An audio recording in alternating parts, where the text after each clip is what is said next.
Oh man, I'm so ready.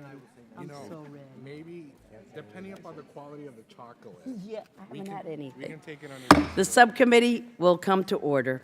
After recognizing myself and Ranking Member Deutsch for 5 minutes each for our opening statements, I will then recognize other members seeking recognition for 1 minute. We will then hear from our witnesses. Thank you, ladies and gentlemen. And without objection, the witnesses' prepared statements will be made a part of the record, and members may have 5 days to insert statements and questions for the record, subject to the length limitation in the rules. The chair now recognizes herself for 5 minutes. This hearing has become especially timely. In recent days, Saudi Arabia, the UAE, Egypt, and Bahrain have taken serious diplomatic actions against the Gulf Cooperation Council, GCC nation of Qatar.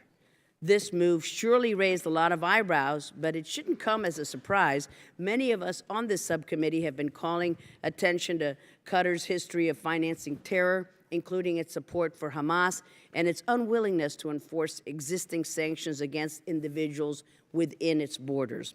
In fact, nearly 3 years ago, this subcommittee held a hearing on Qatar's support for Hamas and other extremist groups, and we raised many of the same issues that Saudi Arabia, UAE, Egypt, and Bahrain also have raised. Shortly after the hearing, I sent a letter along with Ranking Member Deutsch and Ted Poe and Brad Sherman, and signed by 20 other colleagues of the Foreign Affairs Committee to the Treasury Department in 2014, urging more action against Qatar and Turkey for their roles in terror financing. And with no objection, I would like to include this letter into the record. Thank you. Qatar has long been a permissive terrorist financing environment, and if nothing else, this Saudi-led response will at least get the conversation started. This is the same Qatar which was entrusted to monitor the Taliban 5, even though we knew it continued to fund ISIS, Hamas, the Taliban, the Muslim Brotherhood, and countless other extremist groups. This is a conversation that we need to be having. We cannot continue to allow Qatar to get away with all that it does against our interests, just because we worry about the consequences of our U.S. base station there. Of course, it's an important consideration, but let's not make it the only consideration. Much like we shouldn't be overlooking Turkey's support for terror groups like Hamas, because Turkey is a NATO ally that houses also a large U.S. military base, or Turkey's negative impact throughout the region, working against our interests, which includes the unhelpful measure its parliament approved recently to send troops to Qatar, a move that will surely upset our partners in the region. And while it is true that Saudi Arabia has presented us with similar problems in the past, the kingdom has prioritized its security cooperation efforts with the U.S. to fight extremism. During the previous administration, there seemed to have been a concerted effort to realign not just our traditional alliance with Saudi Arabia, but to elevate Iran, a U.S.-designated state sponsor of terror.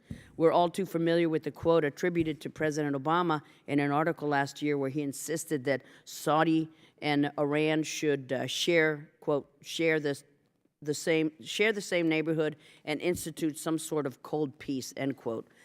And I asked, share the neighborhood with the foremost state sponsor of terror, how is that a good plan for regional stability?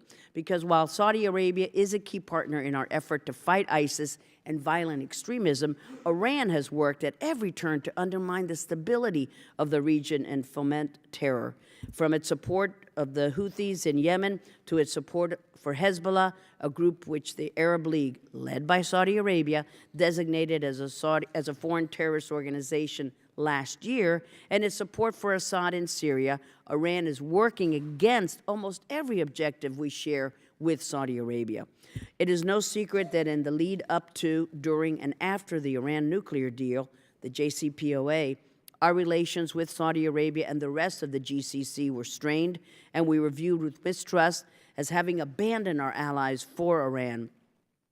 I hope that the President's recent trip shows that we perhaps have turned that corner. That's not to say that we should turn a blind eye to the kingdom's shortcomings, particularly its troublesome human rights record. On women's rights, much more needs to be done, my goodness, to ensure a more inclusive society. Instead of arresting opposition dissidents, the kingdom must allow for the free exchange of ideas and the free space for all Saudi citizens to express their thoughts. Instead of jailing human rights defenders and activists and those calling for reform, the kingdom must welcome their calls and listen to their ideas in order to implement real reforms. The Saudis allege that their Vision 2030 plan will do just that, and with the Vision 2030 plan, Saudi Arabia has shown that it recognizes that it can no longer rely on its old model of governance, because we all know that there's a large youth population in Saudi Arabia, and if we see the Vision 2030 start to take shape and strengthen the viability of the kingdom's future, we have a better chance of steering them away from extremism. I look forward to hearing from our panel, who between them have a wealth of knowledge and experience with the intricacies of the U.S.-Saudi alliance on how we can advance our own national security interests and objectives in the region together with the Saudis. I now turn to the ranking member, Mr. Deutsch of Florida. Thank you, Madam Chairman. Thanks to our truly esteemed panel for being here today, and thanks to every one of you for your service. We're greatly appreciative of the work of our American diplomats, and I hope that we continue to rely on the experienced diplomats and recognize the importance of diplomacy, and that we have an opportunity to show that as we move into the budget season. Our relationship with Saudi Arabia is no doubt vital to the Middle East. We should be clear from the outset that we are allies and we share common goals, but we should be honest in assessing where those goals and interests diverge. The President's trip to Saudi Arabia was welcome. Few could argue that this President needs to do outreach to the Arab world. The visit provided a clear message to Iran that the United States stands united with our Gulf allies against its dangerous and destabilizing behavior in the region. The affirmation of cooperation on counterterrorism and a commitment to increasing regional interoperability and bolstering the defenses of our ally were important signals to send. But the President's decision to focus solely on security issues was a mistake. While Saudi Arabia has made slow progress on human rights, failing to acknowledge abuses occurring in the kingdom gave the impression to the world that the United States is willing to forsake human rights, justice, and equality when the messaging is inconvenient. It is true that reform has begun, albeit slowly, and we should praise and encourage those reforms, particularly when it comes to women's rights. Raising human rights is not about lecturing another country. It affects all aspects of our relationship. Foreign businesses are skittish to enter a country where they fear corruption or lack of transparency. This kind of investment and diversification is critical to the Saudis' Vision 2030, which we should be actively supporting. Jobs for youth and the middle class are key to economic stability, which, as we have seen across the region, in turn helps stem the tide of extremism. Moreover, the administration's visits seem to empower the Saudis and others to move ahead with a very public split from Qatar. And Qatar's behavior has been problematic, and we have long struggled to rein in its affinity for harboring terrorists. We should push back against Al Jazeera's biased coverage and promotion of groups that destabilize its neighbors. Qatar's relations with Iran are clearly troubling for a region in which Iran seeks to sow instability. However, I'm concerned that this crisis could have negative impacts on our interests, particularly the operation of the U.S.-led coalition fighting in Syria. Today gives us an opportunity to unpack some of these issues, like what leverage we have with respect to Qatar's support of terrorism and the importance of unity in the GCC to U.S. strategic objectives. We should be viewing our relationship with Saudi Arabia through the prism of our own interests. How mutually beneficial is our relationship? Where do our priorities align? The Saudis have been preoccupied with their campaign in Yemen, which they rightfully see as a direct threat to their national security. The U.S. is right to support the defense of Saudi's borders. Instability inside the kingdom will threaten the region, and we share the concern that Iran is using the Houthis as a proxy. But in terms of our own national security, it has long been AQAP operating in Yemen that has been thought to be the most dangerous branch of al-Qaeda. The conflict in Yemen has also taken the Saudis and others' attention away from the fight against ISIS, arguably our greatest threat at this time. Ambassadors, I know you have been intimately involved in trying to resolve the Yemen conflict over the past 5 years.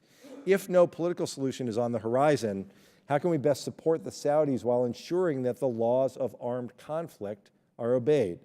Without being a formal member of the coalition, what leverage do we really have? And I've been deeply troubled by the reports of civilian casualties throughout this campaign. The decision to move forward with the sale of precision-guided missiles has raised a host of issues surrounding the Saudis' capabilities to use these weapons in a way that minimizes collateral damage. I am not sure the Congress has been convinced that these weapons can be used appropriately. Our colleagues, Mr. Liu and Mr. Yoho, have been leading the effort here to get an accurate assessment of the progress that the Saudi Royal Air Force has made in its adherence to a no-strike list and, frankly, have yet to receive adequate answers from the administration. Furthermore, I have real concerns that the sale of offensive weapons like the PGMs and the announced $110 billion arms deal do not provide the Saudis with the real defensive capabilities they need to protect and defend their borders or increase counterterrorism operations. Frankly, we don't know yet enough about the proposed sale or how it will affect Israel's qualitative military edge. And following the signing of the JCPOA in 2015, the Obama administration launched an effort to bolster defense in the Gulf. The U.S.-GCC strategic partnership aimed to strengthen missile and cyber defense, along with a host of other technical support from the U.S. Where are we on those deliverables that could help our allies defend themselves against real threats? Finally, being an ally does not mean being given a blank check. We must ensure that we are supporting our allies and making decisions that are in our best interest first and foremost. There are no shortage of issues to discuss today. We have certainly assembled an all-star team of experts, and I look forward to a very productive discussion. And I yield back. Thank you so much, Mr. Deutsch, for that thoughtful opening statement. Now we'll turn to our other members for their opening statements, starting with Mr. Shabbat of Ohio. Thank you very much, Madam Chair. The U.S.-Saudi Arabia relationship has been noticeably strained in recent years. The degree of discord between the previous administration, the Obama administration, and Saudi leadership, it was only exacerbated by a number of things: oil prices, the growing threats of terrorism in the region, differences over the Iranian nuclear program, which I tend to believe that the Saudis were right and the Obama administration was wrong on that one. And although it may not see eye to eye on everything with our Saudi partners, there's no question that having their support in the fight against terror in the region is very, very important. I'm encouraged by President Trump's trip to Saudi Arabia, and I believe it could be a great opportunity to strengthen the U.S.-Saudi relationship while recognizing the Saudis' shortcomings in a number of areas. For example, funding mosques across the globe, some of which have tolerated, if not promoted, radical fundamentalist ideology, and that has been a real problem, and as well as the suppression of women in their own society. That's just intolerable. It continues to be, even though there have been some improvements, they're few and far between. So there's a whole range of issues that we need to focus on. I apologize. I have several hearings happen at the same time. I won't be able to stay for the whole hearing, but thank you for holding this important hearing, Madam Chair. Thank you so much, Mr. Shabbat. Mr. Connolly is recognized. Thank you, Madam Chairman, and welcome to our panel. I don't know that I agree with my friend from Ohio, though he and I often agree. I don't know that I'm as heartened by the Trump visit to Saudi Arabia as he is, because I'm worried about what was not discussed, including basic human rights, including the rights of women, including the suppression of LGBT rights, including the right to assemble, including the right to have political opposition. Saudi Arabia has been an anchor and a counterweight to Iran that has served our interest and I think have served for some stability in that region. But that doesn't change history. The Saudis, at the same time, while condemning Qatari support for terrorism, have financed Wahhabism, extreme Wahhabism, all over the Muslim world. And it has actually destabilized societies in some cases, and certainly been a source of radicalism throughout. 15 of the 19 hijackers in 2001 were Saudis. Osama bin Laden, the mastermind of that attack, was a Saudi. We have to look at this relationship clear-eyed. We have interests, they have interests, but it's anything but a perfect or stable relationship. I yield back. Thank you, Mr. Connolly. I have here Mr. Schneider for any opening, any Republican. Thank you. Mr. Schneider is recognized. Thank you, Madam Chairman, and as have my colleagues, I want to thank the panel, a truly extraordinary panel on a very important issue.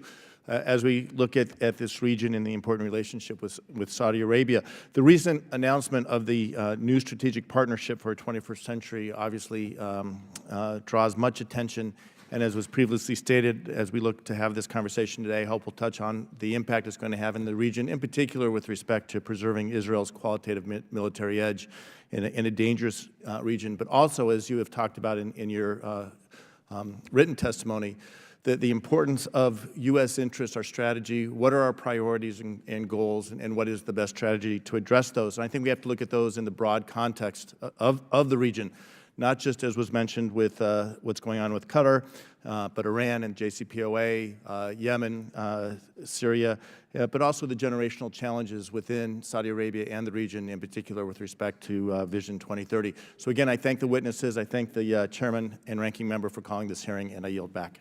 Thank you, Mr. Schneider. Mr. Rohrbacher of California. Thank you very much, and thank you to the witnesses. I'm going to be paying close attention to what you have to say. Over these last 30 years, there's been nothing more perplexing than our relations with countries like Saudi Arabia and like Qatar, realizing that, for example, my colleague just said, of the hijackers, 15 of the 19 hijackers on 9/11 were Saudis, and I happen to believe that Saudis financed 9/11 as well. And so we need your advice as to how we should deal with a situation like that. What is not just the problem, but what's our policy going to be to take Saudi Arabia away from supporting terrorists and Qatar away from supporting terrorists? What do we do to achieve that goal? That should be our main goal. So thank you very much. I'll be paying attention to your advice. Thank you so much, Mr. Rohrbacher. And we're so pleased to be joined by the chairman of our full committee. But first, we will go to Mr. Cicilline for his statement. Thank you. Thank you, Chairman Ross-Leighton and Ranking Member Deutsch, for calling this hearing on Saudi Arabia, and thank you to our witnesses for being here today. I look forward to hearing your testimony. Saudi Arabia has captured our attention in many ways recently, so this hearing comes at an opportune time. The President chose to make his first foreign trip to Saudi Arabia, and although the administration has not established a clear policy towards Saudi Arabia, what they didn't say sent its own message. Neither the President nor any senior administration officials held Saudi leaders accountable for their enduring reckless disregard for human rights, nor does it seem there was any discussion about the quickly deteriorating humanitarian situation in Yemen, where Saudi Arabia has engaged in an extended campaign with U.S. support against Houthi rebels. Saudi Arabia's recent decision, along with other members of the GCC, to cut ties to Qatar, the site of the El Udeid Air Base, which houses the biggest concentration of U.S. military personnel in the Middle East, is troubling, and the Trump administration's handling of this serious situation has been ham-fisted and confounding. The relationship with Saudi Arabia, a partner with whom we sometimes are at odds, is extremely important and equally complex. I look forward to hearing from our witnesses today to hear their perspectives on this administration's engagement thus far and their recommendations for how we move forward. And thank you, and I yield back. Thank you, Mr. Cicilline. And we've been joined, as I said, with the presence of the full committee chairman, Mr. Royce of California, and he's recognized for as much time as he'd like. Thank you. Thank you, Madam Chair. And I do thank you for holding this important hearing. And let me just make an observation at the outset here, and that is Qatar's relationship with Hamas remains very concerning. Senior leaders of Hamas and the military wing of the Muslim Brotherhood, which is an Islamist group designated as terrorists by Egypt, Saudi Arabia, Bahrain, and the United Arab Emirates, all reside in Qatar today. And earlier this month, and I think this is what's most concerning for all of us here, more Hamas tunnels were found under 2 UN relief works agencies' schools in Gaza, found underneath the schools in Gaza. So Hamas is still using civilians and children to hide its activities. And that, to me, does not sound like a legitimate resistance movement. And it's deeply concerning that in the face of mounting international pressure, Qatar has doubled down on its relationship with Hamas. Just a day ago, Qatar's foreign minister called Hamas a legitimate resistance movement. And that's one of the reasons why I have joined with Ranking Member Engel and Representative Brian Mast and Representative Josh Gottheimer and several other members of this committee in introducing the Palestinian International Terrorism Support Prevention Act. This bill will impose sanctions on foreign persons and agencies, and yes, on governments, that assist Hamas or assist Palestinian Islamic Jihad or the affiliates of these two groups. And specifically, this legislation will sanction anyone that provides Hamas with diplomatic or financial support or who shelters their operatives. This practice needs to end now. There is no such thing as a good terrorist group. And I thank the Chairman Emeritus for yielding to me, and I yield back. Thank you so much for those welcome remarks. And I hope that we can move that legislation along. Thank you, Mr. Royce. Ms. Frankel of Florida. Thank you very much, and thank you to my colleagues from Florida, the chair and ranking member. And thank you all for being here. I tell you, and I look forward to your testimony. I just wanted to state a concern that I have that maybe you will be able to address. And that is, and I wish there was someone from the State Department here, because I would ask them directly. And that is the coordination, or maybe the lack of coordination, between the President of the United States, Donald J. Trump, and the State Department in regards to the relationship between Saudi Arabia and their alliance and Qatar. We know that Saudi Arabia just announced with the coalition the cutting of ties to Qatar. And then it seemed like the president said, our president said that was a great thing. And then you had the Secretary of State basically trying to calm the waters. And so I'm a little confused. I don't really know what the United States position is. So I'd be interested to know if any of you know what the United States position is. And I think today, just today, our ambassador to Qatar had resigned because I don't think he knows what the position, she resigned because I don't know if she knows what the position of the United States is supposed to be. So I would be interested in knowing if you know what it is, and I also would like to know what you think it should be. And I yield back. Thank you so much, Ms. Frankel. And I'd like to note that we have been trying to get the State Department for years to come in front of our subcommittee to talk about Saudi Arabia, but that's not been successful. We've been calling the wrong folks, Mr. Connolly? Okay. There's no one there. Thank you. And now I am so pleased. Are there any other members?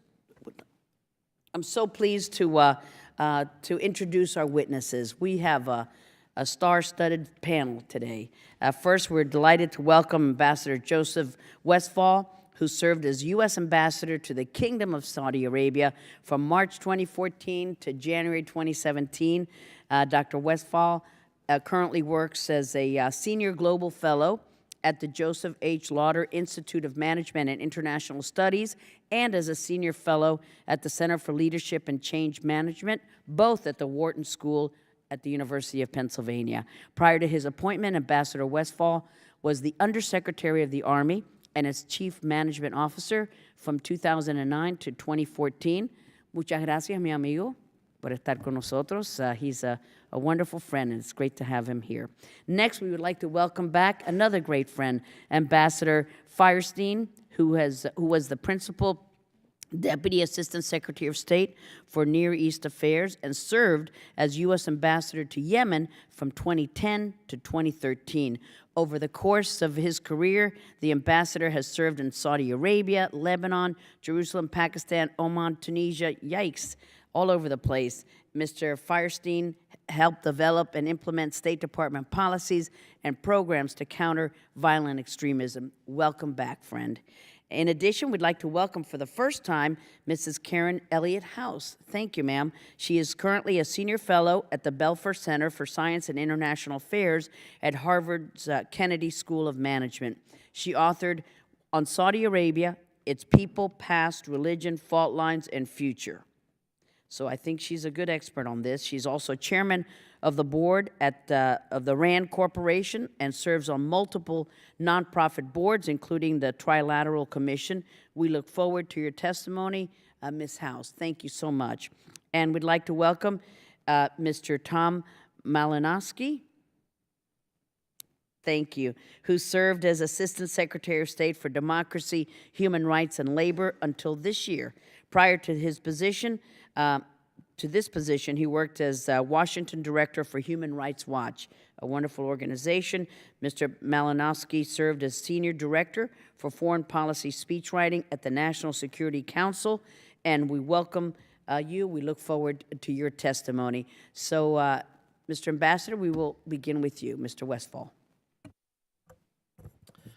Good morning, Madam Chair, Ranking Member Deutsch, distinguished members of the committee. I'm delighted to be here, delighted to be with you, Madam Chair, and thank you for your introduction. I'm just going to summarize a few points rather than read a statement. And if you think about it, since the Iranian Revolution, and that's nearly more than 4 decades ago, we have been spending a significant amount of our resources, our focus and attention in the Middle East region. And there's no end in sight for that.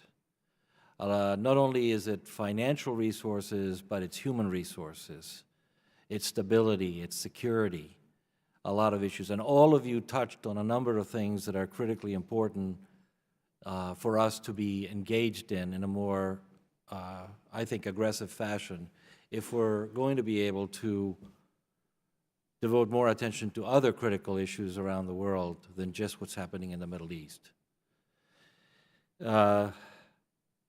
Funding for terrorist organizations has been something that we have been working on as a country, and I would urge this committee, Madam Chair, and Ranking Member Deutsch, to consider perhaps bringing in the Treasury Department, because we have been working with them very extensively. Ambassador Firestein can speak to this as well, on trying to get these Gulf countries and Middle East countries to pass laws and enforce these laws that prevent the movement of money to terrorist organizations.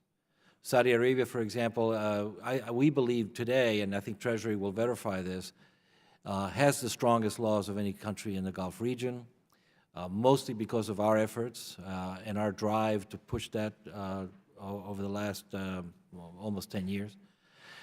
But we've met it with a lot of success recently. So Qatar has not been a success.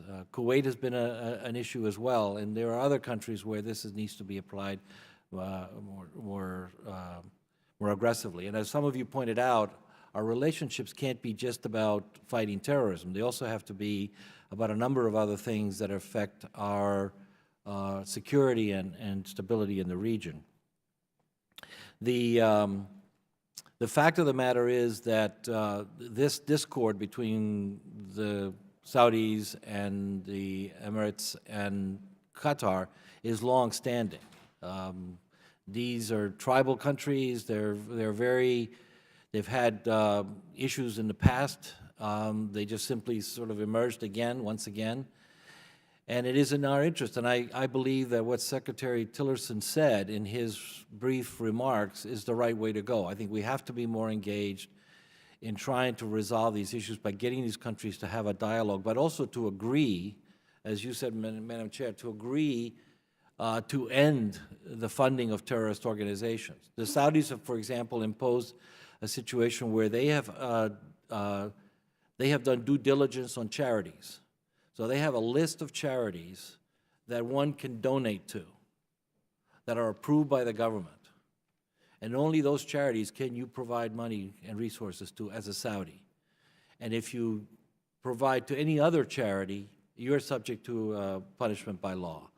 So they're trying very aggressively to do this. Is it foolproof? I cannot tell you that. I don't know. But I think they're making some efforts to stop the flow of money, at least through formal banking channels. And again, I would urge you to consider talking to Treasury about that. The war in Yemen, another issue you brought up, continues to be a real problem for a lot of reasons, not just the human resources issue and humanitarian issues. We got very, very close to some settlement of Yemen, and again, Ambassador Firestein is far more knowledgeable than anybody around here on this issue, but having served there. But there were times when we came very close in recent past to perhaps coming with an agreement, working with the government of Oman, and especially with the UN Special Envoy, who has done a phenomenal job of trying to bring everybody together. And as we got close, then things would break open. So I think we need to continue that effort, working with all of the countries.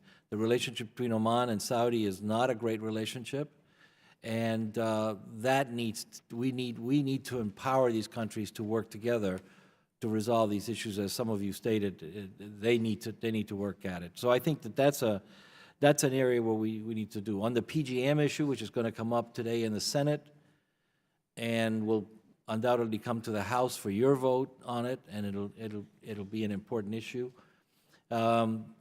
We labored with this issue of how do we provide munitions, offensive munitions, to a country when at the same time we're trying to get them to reduce their military operations and come up with some kind of an agreement with the Houthis and perhaps Ali Abdullah Saleh's forces there, and some resolution without dividing the country. So I think our efforts there ought to be to push hard. If you are going to receive these systems from us, these PGMs from us, then we insist that we are going to need to work harder to train your forces on how to use them. So we're not going to just deliver munitions and that's the end of it. We need to be more engaged in helping them. And again, State Department was doing DRL was doing a lot on trying to train them on how to look at civilian casualties and assess their operations. So there's a lot more we can do than just sell them a weapons system without any constraints. We can put a lot of constraints. And then I'll just stop here and say, there's a lot more to discuss. We need to talk about the transformation plan. It's important for both human resources issues as well as military and security issues. There's a lot of things that we ought to be doing more aggressively to partner up with Saudi Arabia. And I look forward to your questions. Thank you so much. And Dr. Ambassador Firestein, we'll go with you. Thank you, sir. Thank you, Chairman Ross-Lehtinen, Ranking Member Deutsch, members of the committee. Thank you for this opportunity to testify about an issue of considerable importance related to U.S. foreign policy and national security interests, not only in the Middle East but globally. Since the end of the Second World War, the U.S.-Saudi relationship has been a principal pillar of regional security and stability. It has joined the U.S. in resisting expansionism, advocated moderate solutions to the Israeli-Palestinian dispute, and cooperated in the fight against violent extremism and terrorism. Likewise, Saudi Arabia's role in ensuring price and production stability in the oil market has contributed to overall economic growth and stability around the world for decades. In recent years, our relationship has frayed over differences from the Arab Spring to human rights, Iran to Syria. Even Yemen, despite a fundamental agreement on the nature of the conflict and the legitimacy of Saudi intervention, became a source of bilateral friction.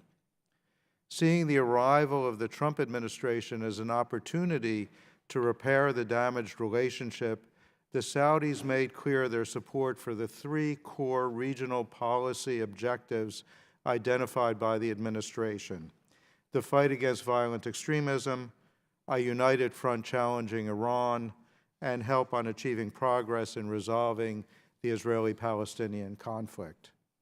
In Riyadh, the two sides announced billions of dollars in new economic cooperation, including bilateral investments designed to advance each side's domestic political goals.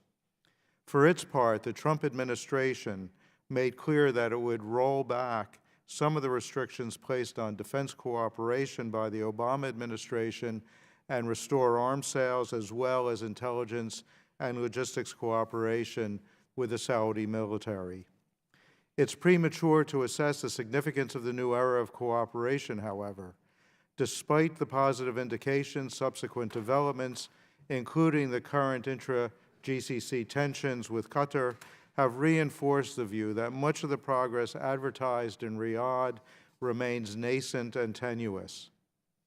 Among the most well-received elements in Trump's speech to the assembled Arab and Islamic leaders May 21st was his promise that his administration would refrain from lectures on human rights and civil liberties.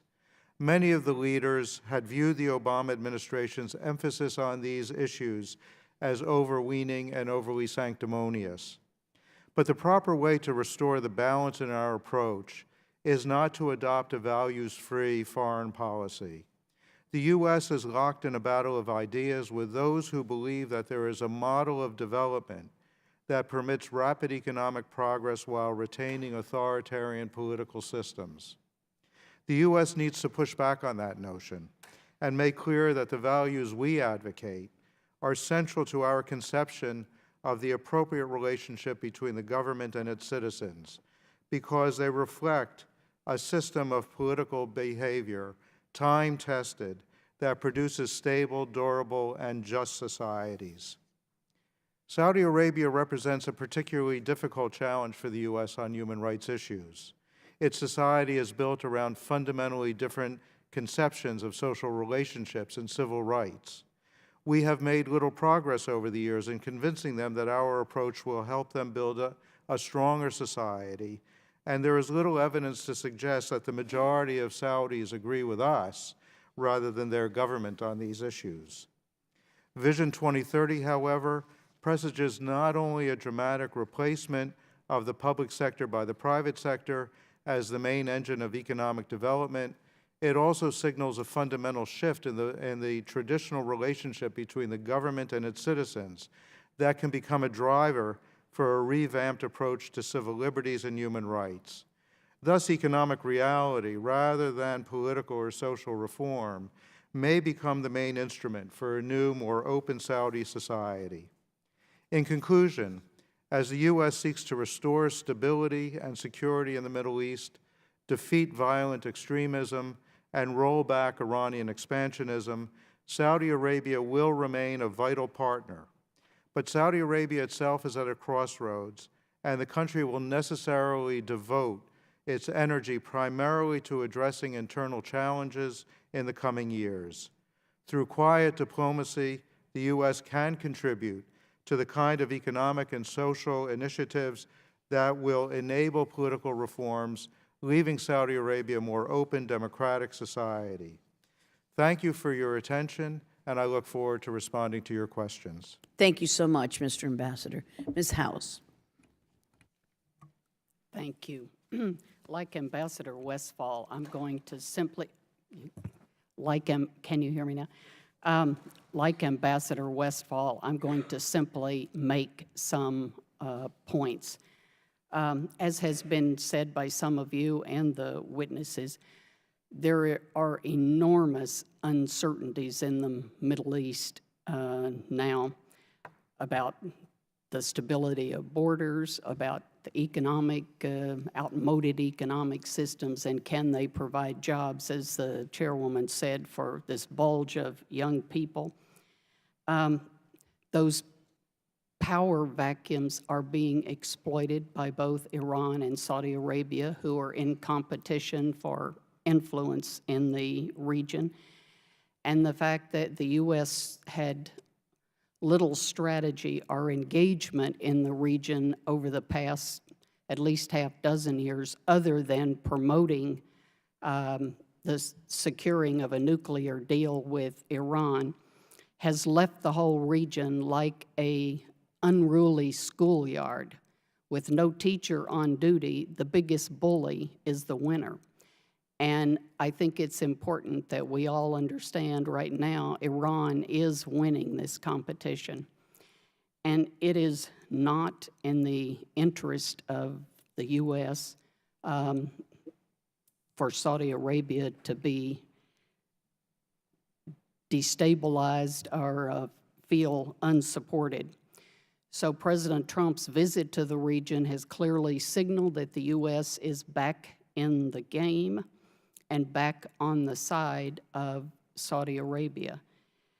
The Saudis and everyone else, as the ambassador said, it's too early to say that this is a lasting change with lasting impact, because it will take more than a high-profile visit to actually rebuild the trust that was so badly destroyed over the last half dozen years, and the consequences of that. The decision by the president to back the Saudis and their colleagues at Qatar does signal that he is willing to engage, that he means what he says about reducing extremism in the region. And as has already been said, the support of the Muslim Brotherhood, Hezbollah, Hamas, all by Iran and Qatar, has to be a source of concern and something that the U.S. seeks to counter. A year ago, the Saudis were fundamentally in a crouched position, feeling unsupported, and at least now they are upright with the sense that the U.S. is behind them and beginning to at least shadow box with Iran and Qatar and their adversaries. I want to spend my last minute and a half focused on the domestic Vision 2030, because I have just come back from 3 weeks there, and I think it is also important that we understand things are changing in Saudi Arabia, not as fast as we might wish, but the opportunities offered to women, the fact that the government has banned the religious police from arresting people for being unveiled or gender mixing, has produced a quite, in my view, remarkable relaxation, even in Riyadh, one of the most conservative places. Black abayas are obviously meant to mask a woman's figure. You now see young women not only abandoning black, but fitting them at the waist, making the figure very revealed, or walking around with them completely open, showing their tight T-shirts and Levi's. I don't mean to make too much out of just a dress code change, but it is significant in a country where, unlike here, individualism is prized. There, being part of the group and not stepping outside is what's prized. And the fact that people are courageous enough to begin to do these things, I think we shouldn't diminish. So I believe that Vision 2030 and supporting economic reform, which I believe they now must do because oil prices aren't likely to recover, is one way the U.S. can begin to expand human rights in the kingdom. And I agree with what's already been said, that we should make clear that it is important for people to have the right to free speech, but Saudis are taking it more and more on Twitter and the internet, so that there is something of a virtual opposition. And yes, the government still arrests people who get too critical, and we should make clear that we don't agree with that. But this is an opportunity for the U.S. to both help stabilize and change Saudi Arabia by supporting Vision 2030 and helping them deal with change internally and when they have all these external problems. Thank you. Thank you so much, Ms. House. Mr. Malinowski. Thank you, Madam Chairman, members. Thank you. Could pull that microphone a little closer. Sorry, is that good? Maybe that whole little gizmo. All right. Put it. Thank you for having me today. I fully agree that it is important for us to try to have a good relationship with Saudi Arabia. We have a lot of interest in common. We've done a lot to try to deepen our partnership with the Saudis over the last several years, and it is perfectly reasonable for a new administration to try to improve the relationship further. At the same time, I think we have to be honest that Saudi Arabia's agenda in the Middle East is not identical to our own. Where there's overlap, we should try to cooperate, and where there is not, we should be guided by our interests and values. How we engage with Saudi Arabia is also symbolically important around the world. My responsibilities at the State Department were global, and I think I may want to begin with this point because it's something that I saw in my engagement with countries all over the world. I think all of us agree, judging from the various statements, that defending human rights and democratic freedoms in the world, it's part of who we are as a country and very much in our interest. Doing this in Saudi Arabia is obviously very, very challenging.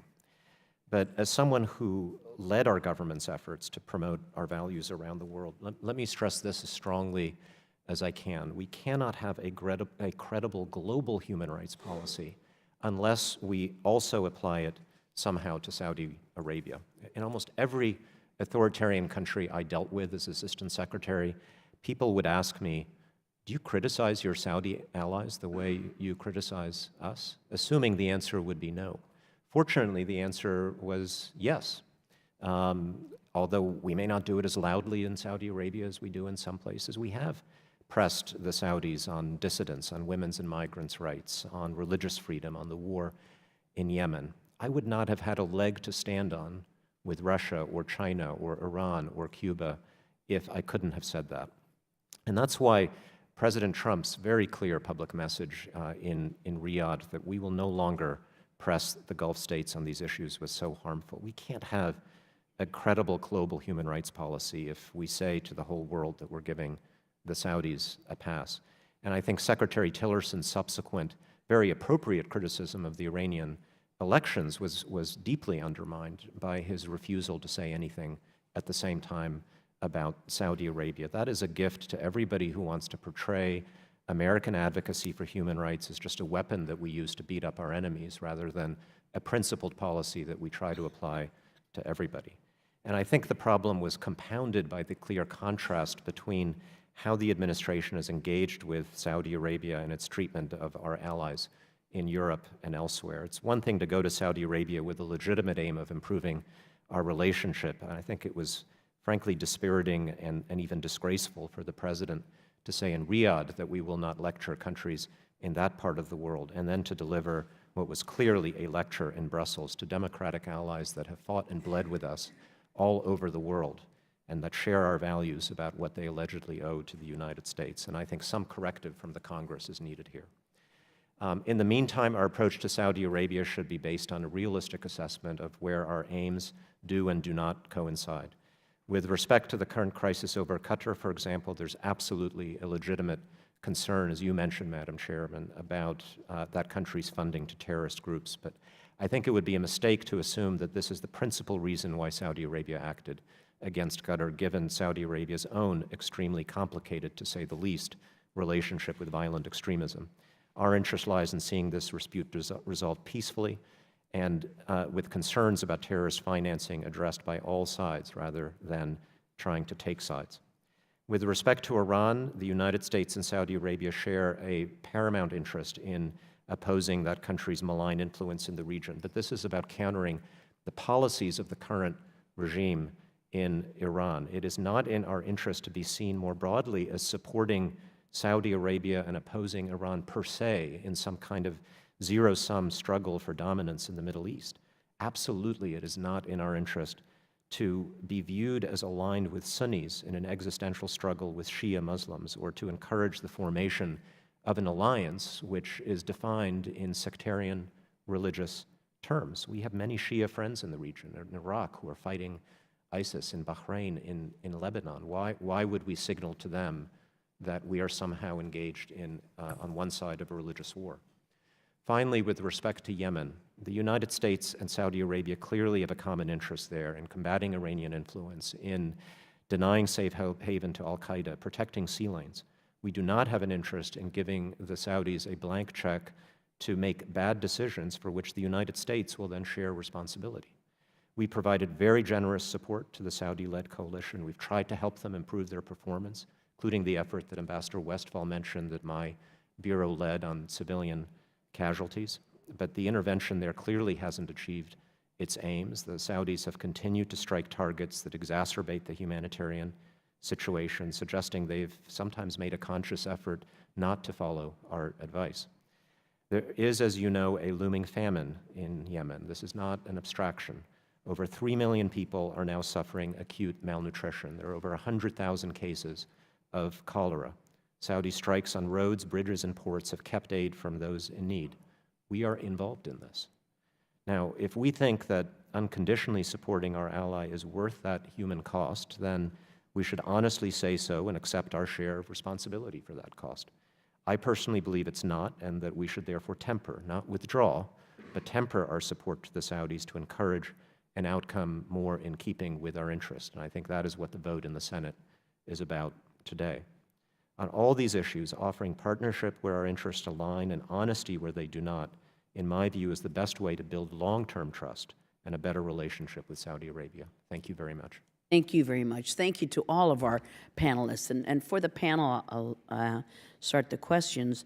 The JCPOA and the previous administration's willingness to elevate the Iranian regime's profile came at the expense of our traditional alliances with the Saudis and the rest of the GCC, and that eroded our credibility. Iran is probably the greatest threat to Saudi Arabia, and it's certainly one of the greatest threats to regional stability and U.S. national security interests.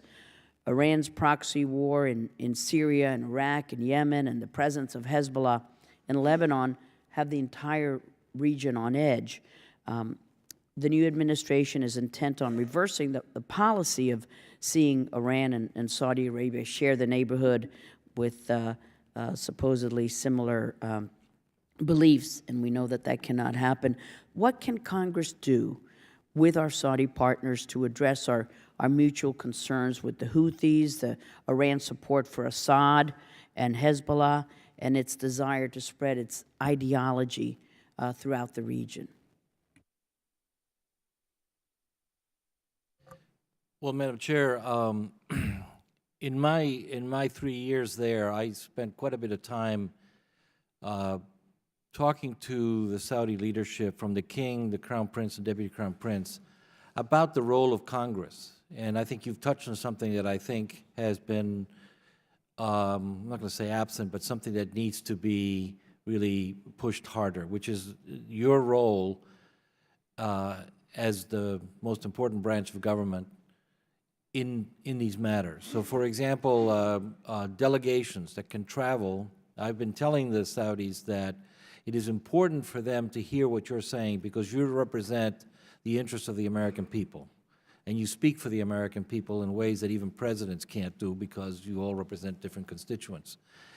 As such, I think, try to get them to strengthen their relationships, to have a better relationship with their GCC partners, to include countries like Oman, for example, which they see as a link to Iran. To try to understand how they can carry on a GCC dialogue on these issues, much like you do in Congress when you have big differences between parties or ideologies here. You carry on the dialogue. I think that that's important to do. And I think Congress can play a role, not in directing foreign policy, but in shaping it in the future, given all your interests that you represent. Thank you. Anyone else care to? Thank you, Ambassador. Thank you very much, Madam Chairman. What I would say is that in the region you have two elements that are that are the drivers of instability and the weakening of societies and governments.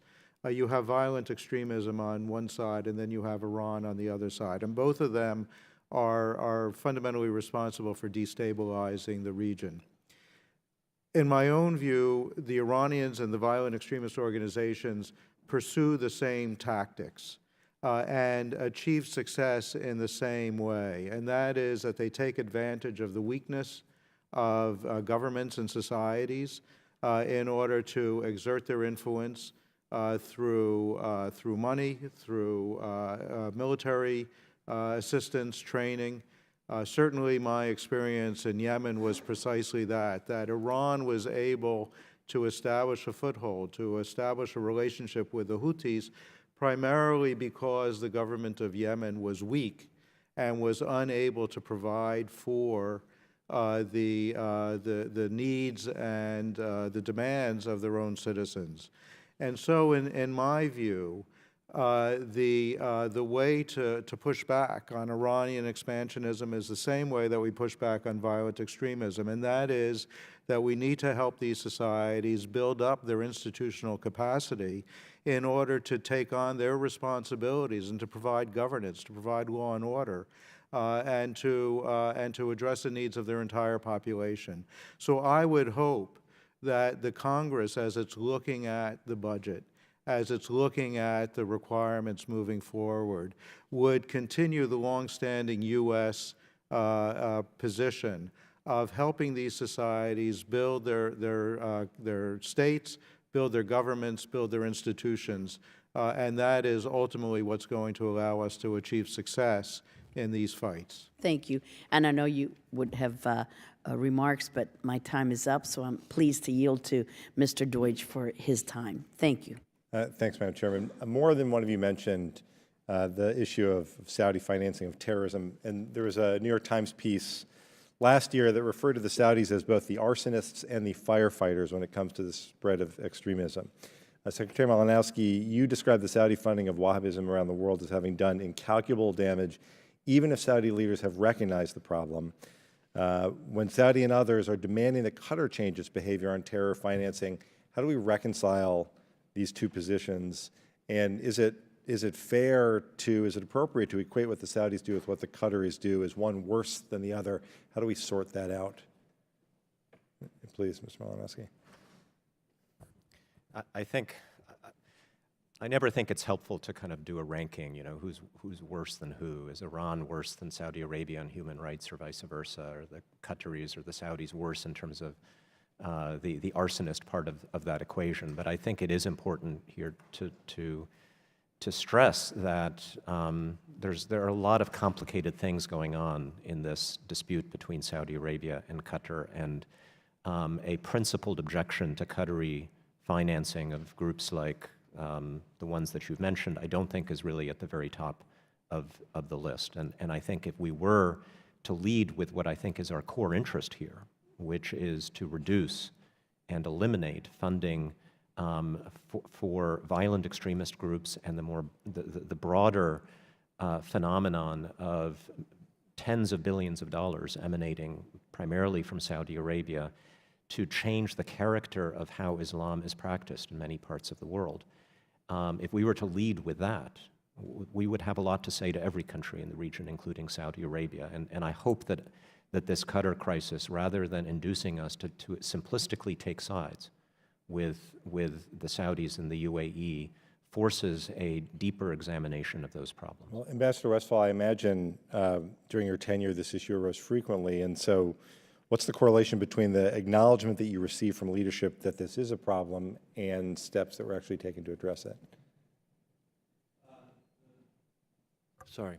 Well, first of all, the president himself, he made 4 visits, President Obama made 4 visits to Saudi Arabia, and in 3 of those that I sat in, he brought up the issue very directly. Now, he brought it up in terms of the large disparity between the crime and the punishment issue. And then on the funding, Secretary Kerry and others and myself. Ambassador Russell, I'm sorry, just I don't question that it was brought up by visits from Secretary Kerry and the President, but what was the response from the Saudis, and to what extent did they acknowledge it, and to what extent did they address it? They acknowledged the issue, and they addressed it by actually passing a lot of laws, and again, like I said earlier, working with us in multiple meetings through Treasury and our other agencies to try to stop the flow of resources. So they have made some significant progress, in my view. Great.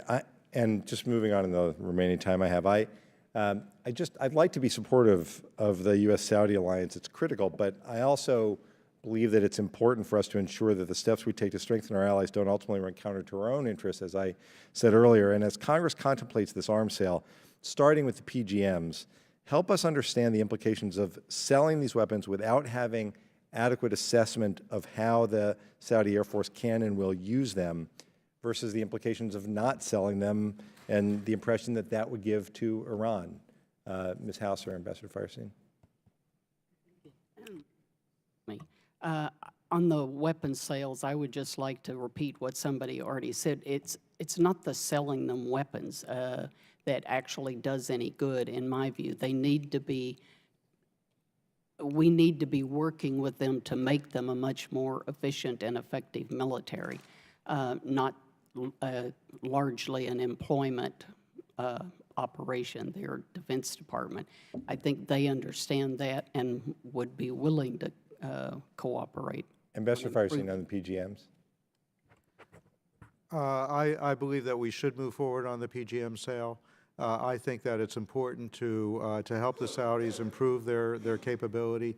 One of the things that happened over the course of the conflict in Yemen is that we actually withdrew some of the advice and assistance that we were providing to the Saudis in their Air Operations Center. I think we should restore that. It was an important element of how we could help them improve. But the PGMs themselves, if used appropriately, will actually result in reduced civilian casualties and reduced collateral damage. And for that reason, I think we should go forward with it. Thanks. Could I just pick up on that? We I think, do have a small disagreement on this point. PGMs, in principle, can be very helpful in reducing civilian casualties. But that has not been the case in Yemen, because the problem there has not been an absence of precision. The problem there has been that the Saudis have been hitting the wrong targets. If you're hitting a bridge or a medical facility or a port facility that you shouldn't be hitting, having a very precise weapon is not going to help, and that was the reason why we ultimately made the decision to withhold those sales. I'm absolutely in favor of selling defensive weapon systems and a whole host of other things that the Saudis can use to protect their border, but these in particular make us complicit in the strikes that are creating the humanitarian crisis. And I think if that is a priority for us to reduce, then I think we do need to temper it. Thank you very much. Thank you, Madam Thank Chair. you, Mr. Deutsch. Mr. Donovan of New York.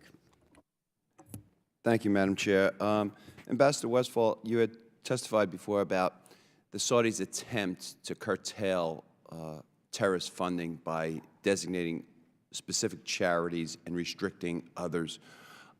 Just last year, our nation gave Iran $1.7 billion. That was designated as $400 million for sales that we had never paid them for in previous decades. And the additional $1.3 billion was the interest on the $400 million that they gained in our financial services community for us retaining that money.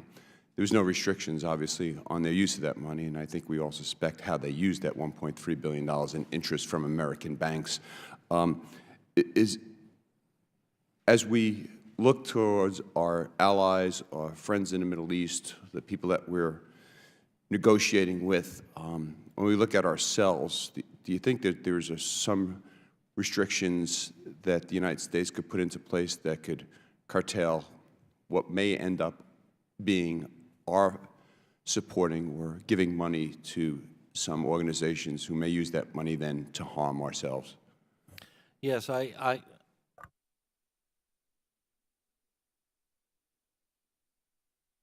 Put the microphone on. I'm sorry. As I was leaving the country and had a conversation with King Salman and the other leadership, we talked about the fact that sanctions against Iran need to be continued and strengthened. Particularly, I think their biggest problem with the agreement with Iran was that we did not negotiate, in addition to the nuclear program, we did not negotiate their activities in the region, in Iraq, in Syria, and in Yemen.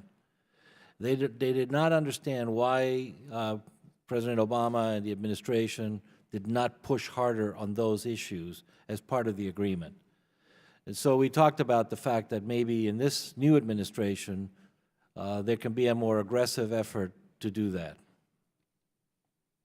And to the rest of the panel, apparently my time is up already. But for the rest of the panel, if I could just ask all three, it started at 1 minute. Sorry, instead of 5. we just messed up the time. Listen, Go you know ahead. how long I talk, Chairwoman. Thank you, ma'am. For the rest Do of you, I that for Mark Meadows, but not for New Yorkers. You talk fast. Thank you very much. For the remaining members of our panel, each of you spoke about the difference in our values that we treasure and hold, in human rights, freedoms of religion, freedoms from persecution, civil rights, women's rights. How do we deal with countries that don't embrace our same values? And at the same time, I guess I'm saying, because we think they're self-governing countries and maybe we should respect their decisions their countries make, it's hard for us to respect what other nations do to women and people who are persecuted because of their religious beliefs. So I'm just curious if you guys have an idea of how we balance those two competing interests. I have two things that I think are absolutely critically important. The first is primary, secondary education. The Saudis understand that their system is in dire need of help, particularly on teacher development and education and the curriculum. So recently, the Minister of Education declared that religion would be only taught for a very short period of time during school hours, but the curriculum revision needs help. And I offered then that we could help in many different ways. They put out a proposal for teacher development to bring teachers to the United States to mentor their teachers here, and got no takers on the proposal. They're going to put another one out. So education, primary education, is where all this Wahhabism and all of this intense religious teaching took its roots. And if you change that system and you improve education at the lowest levels, not higher education, but lower primary, secondary, important. And the second is their judicial system. They also said to me, we've got old judges, we've got an old system under Sharia law that needs modification, needs reform.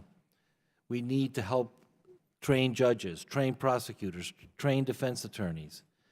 To do that, you will get a better human rights record. You will get a better record for business. If you are a businessman and you want to do business in Saudi Arabia, you want to make sure your interests are protected and your lawyers can fight for you. Right now, that's not always the case. So we need to help them in those two areas, in my view. And I just reinforce the education point. It is one of the opportunities for America. I'm shocked to hear that nobody responded. The Canadians are helping retrain teachers. When I was doing my book, they were promising, the Saudis were promising to change the textbooks. But as the man in charge of that told me, when you shut the door and the teacher's in charge, at some level it doesn't matter what the textbook says. So there is a big need for both what the ambassador said, starting at a young age to teach something other than hatred of Jews, Christians, Shias. Thank you, Ms. House. These New Yorkers, you know, you give them a finger, they take your whole hand. You're out of time. Mr. Connolly of Virginia. I thank the chair, and welcome to the panel. And I'm going to ask some rapid-fire questions and ask you to be as concise as you can because I want to fit a lot in. Mr. Ambassador, in listening to Ms. House, I hear this dystopian wreckage of a relationship over the last 6 years, and thank God Donald Trump arrives in Riyadh to try to restore some semblance of order in the relationship. You sat personally in meetings with the President of the United States and the Saudi king, is that correct? 3 times? 4, 3, plus the Secretary of State separately. Yeah. Could it be that some of the trouble in the relationship was the Saudis were hearing things they did not want to hear? Because if I heard your direct testimony, the President personally brought up human rights issues and other issues that matter in terms of U.S. values. Is that correct? That's correct. And they don't like hearing that. It was not well received. You know, the answer... Real quick. Okay. Because I'm going to run out of time, that's all. Go ahead. The answer is, yes, they didn't want to hear it, but yes, they did take actions, and yes, we did follow up. Okay. So it was efficacious, even if it wasn't always welcome. Secondly, I think, and I don't mean to put words in Ms. House's mouth, but I assume she was inferring that one of the big problems was JCPOA, that the Saudis, on principle, did not want to see the United States, let alone the Group of 5, engaged with the Iranians on anything. Would the Saudis have preferred a kinetic option, as the military refers to it, rather than a negotiated agreement to try to roll back the nuclear development program? No, and they clearly said to me, very directly, all of the leaders said, we don't oppose the nuclear agreement, we oppose the fact that nothing else was tied. Got it. But when we negotiated with the Soviets, we didn't apply that standard. When John Kennedy signed the first nuclear test ban agreement with Nikita Khrushchev, he didn't make it an all-comprehensive agreement because that wouldn't have worked. We didn't try to circumscribe Soviet behavior all over the world. We didn't have a list of objectionable behaviors that, oh, by the way, needs to be included in the nuclear test ban agreement. We built relationships one agreement at a time because that's the way it works. Fair enough? Thank you. Was that a yes on the record? That's a yes. Yeah, thank you. Mr. Malinowski, would our Ambassador Farstein said that the Saudis see our human rights advocacy and other advocacies for press freedoms and so forth as, quote, overweening and self-righteous sometimes. Gee, we don't want to be seen as overweening or self-righteous, do we? I mean, shouldn't we abandon all of those efforts so that we clear that up and we're no longer seen as self-righteous or overweening? It would be so much easier, wouldn't it? Wouldn't it?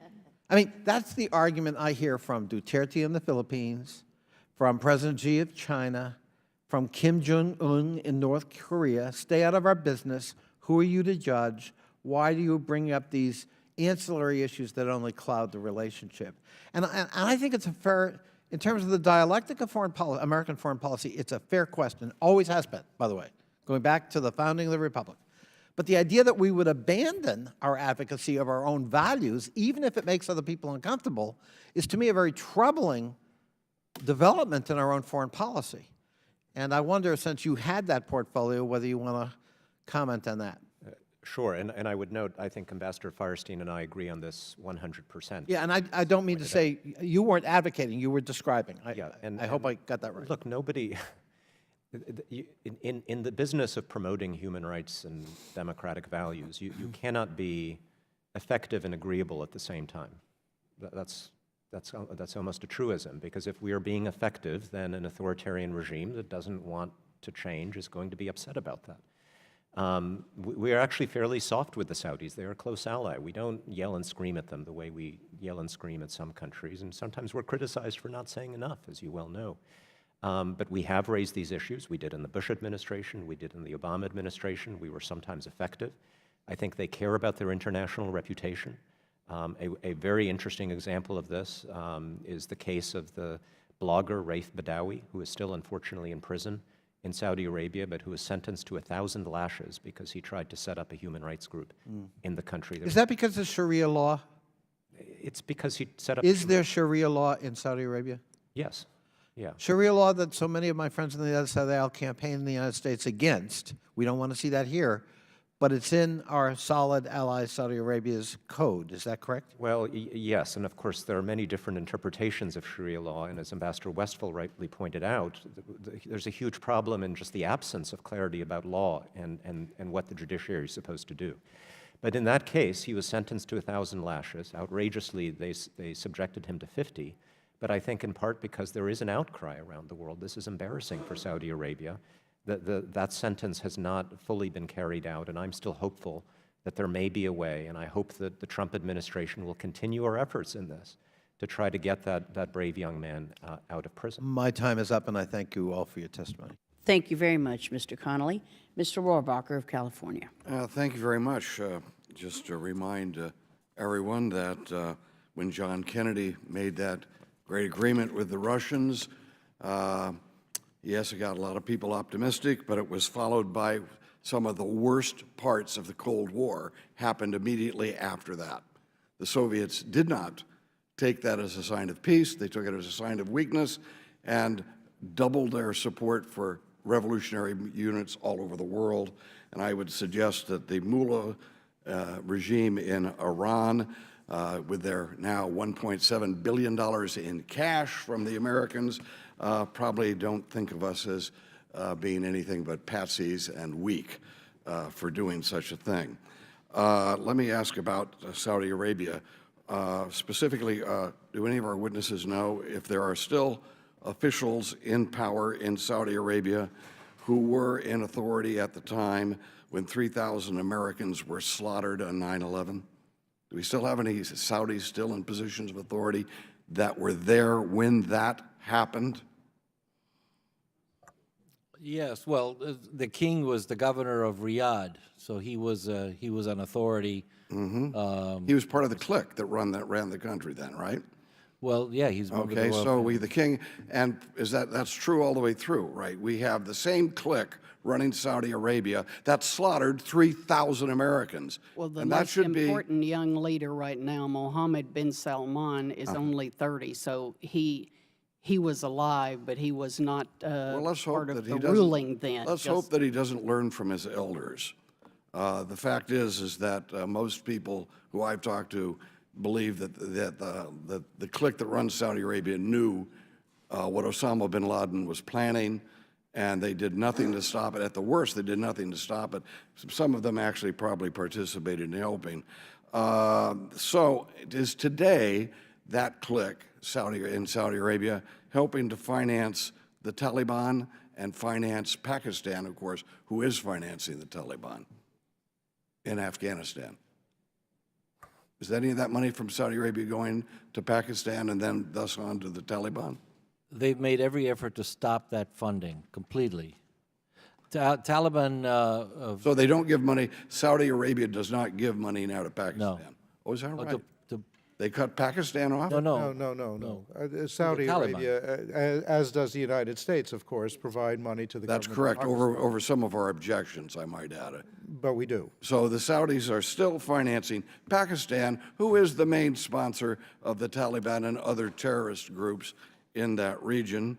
And the Saudis are financing it. Some of the officials who are part of the clique before 9/11 are still there.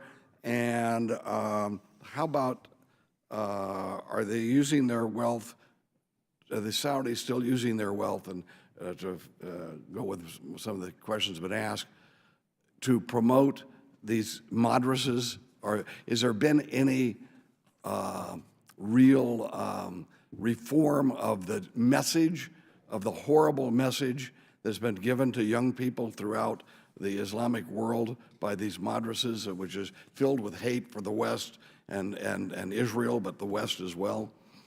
I'll mention one, Congressman, a very recent one. Any imam who leaves Saudi Arabia to go to a conference or to go preach in a mosque anywhere else in the world has to have the permission of the government. And to get that permission, they do due diligence on what he's going to say, who he's going to speak to, what his own views are. And if an imam goes without permission, as was the case, or at least in one example I know, they are arrested and And they're arresting. Now, we are then trusting the group that's running Saudi Arabia to make sure that those people who are leaving are ideologically correct and philosophically going to promote a better world. Does our rest of our panel believe that that's the case? I find it very difficult to believe that the establishment in Saudi Arabia is censoring these folks in their madrasas, unless you can tell me. I guess you mentioned that you think they are. What about you? Do you think they are? I think they've made some efforts, but no, I would not say it's nearly what it needs to be yet. And I will have to say, Can I just add on that point that the Saudis understand that their reputation here has taken a hit over the last at least 20 years. And the fact that somebody asked earlier, what can Congress do? The fact that Congress plays a bigger role and the kingdom leadership is beginning to understand that dealing with America is not as simple as just having a meeting with the president. So they do understand that Congress has a bigger role, as Ambassador Westphal said, representing the American public, and it is having an impact, not a cure, but a beginning impact on things like what you're discussing. We're going to watch this very closely. I don't think that we can cross our fingers and try to pretend that bad things aren't happening, and then they'll just go away if we show we're friends. And I think there's been a lot of that irrational optimism that's gone into our relations with the Saudis over the years. Thank you very much. Irrational exuberance, as our former Fed Reserve head said. Ms. Frankel of Florida. Thank you, Madam Chair, and thank you to the witnesses. This has been a very interesting conversation here. Mr. Milowski, you, in your testimony or in some answer, you said something about what was the real motive of the Saudis to cut off the ties from Qatar. What do you think was the real motive? I think there were multiple and very complicated motives. And I think my first point was that the public talking point that it's just legitimate anger over Qatari funding for extremist groups around the world was probably not the first and most important reason.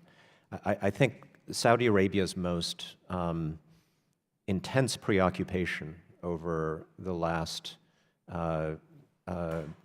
few years has been to combat what we can loosely refer to as the Arab Spring, the challenges in multiple countries in the region to established authoritarian regimes, coming from everything from liberal young kids who want to see democracy to the Muslim Brotherhood on the other side. And they one of their beefs with Qatar is that they view Qatar as having encouraged some of that, funded some of that, promoted it through Al Jazeera, which has a lot of stuff on it that I don't like, but also is a freewheeling space for freedom of speech, where people can criticize their governments and corruption and so forth. And this has led to a rivalry between the two states that has played out in the way that we have seen. There are a lot of other issues involved as well, where I don't think it's in the interest of the United States to take sides with one country or the other. It's in our interest to try to resolve this peacefully as quickly as possible. Well, if I understand what you just said, is you think their primary motive actually sounds like the opposite of what they publicly said was their motive. I mean, if they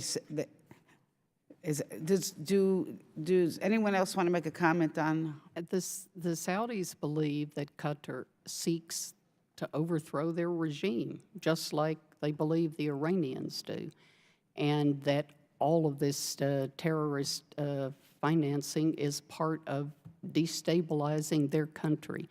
So it's very personal.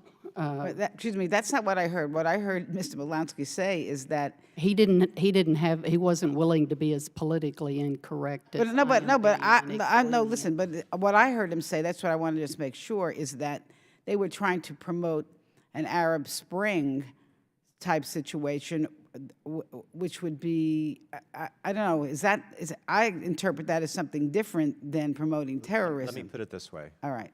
ISIL wants to overturn the existing order, political order in the Middle East. The United States, to the extent we believe in free elections and human rights, we want to overturn the existing political order in the Middle East. So does the Muslim Brotherhood in its own way. So do liberal human rights activists. So do a lot of people who are profoundly different from one another. The problem, I think, with Saudi policy sometimes is that they conflate all of these things as if they're part of one threat, whereas we, the United States, do not conflate all these things. We think it would be a good thing if dictatorships in the region evolved towards a more democratic form of government. We are at war with ISIL, and we want to make sure that our allies are with us primarily in that fight. We don't want to mix it up with all of these other things that are, frankly, less legitimate and appropriate from our point of view. All right. Someone else made a comment about the United States, I think, needs to do more than just sell arms to Saudi Arabia. There was a comment that we should support Vision 2030, and I'm not. Could you tell me what some ideas would be for that? I think there are two components to Vision 2030. One is the economic side, and of course, there is a great deal of interest on the part of the Saudis to see more U.S. investment, to see more engagement by the U.S. private sector in helping economic diversification is a big part of the Vision 2030. And so the United States and American private sector could potentially be a major partner in helping to implement those parts of the Vision 2030. But Vision 2030, of course, goes beyond that and also includes a major fundamental reshaping of what has always been understood as a social contract in Saudi Arabia between government and the citizens. The idea being that government would provide cradle-to-grave services. They would provide free health, free education, housing, jobs as the major employer. And so they are fundamentally reshaping that, and they're moving away from that and now talking about the role of the private sector as the major employer. They're reducing subsidies. They're doing a lot of other things that make them less of that cradle-to-grave social support, social safety net that they used to be. And therefore, that's also changing the way the people relate to the government. If you're not going to provide the services, the understanding before was that the people would stay out of government, they'd stay out of public policy in exchange for all of these services. If you're not going to provide the services, then there is an assumption that the people will have a greater say in the public policy and some of the basic decisions that the government is going to make. And so we can help foster that. We can help through some of our programs. We can help build up the capacity on the part of people to understand how to engage. What are the roles of non-governmental organizations and civil society and other things that would allow them to be a stronger voice, a stronger advocate for political liberalization, hopefully. Can I add one point to this that I think is even more significant beyond the economic piece, and that is the social cultural reforms that the transformation is putting forth. So the latest version of this is that women who must have a guardian approve all of their legal actions, their education, their travel, their visa, everything. Now there's a new law that was just passed a few weeks ago that allows women now to not use a guardian, to be free, not in every single case, but yeah, it was just approved. No? That's what I heard.